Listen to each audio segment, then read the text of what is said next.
Hello, I'm Sonia Jaitly and this is Sunstone Eduversity.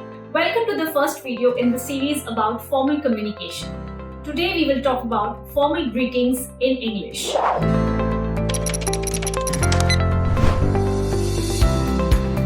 Before we start, I upload video tutorials like this regularly, so please subscribe and hit the notification bell if you haven't already. So, where would you need to extend a formal greeting?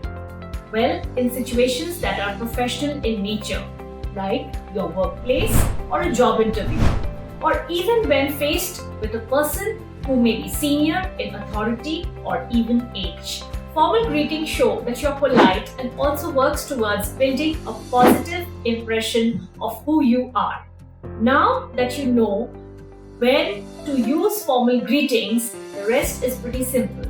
Remember, salutations are important. That is, greeting by the time of the day. So, wish a good morning in the morning hours up till 12 in the noon, good afternoon 12 to 5 p.m. and good evening 5 p.m. onwards. Grammatically correct and complete sentences. Imagine you're a college student talking to a campus recruiter during an interview. You will use a formal greeting and then follow it up with a statement such as stating your name.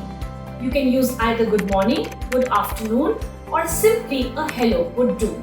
So, you can start by saying, good afternoon, good morning sir, my name is Sonia. Then, if the interview says something like, nice to meet you or please have a seat.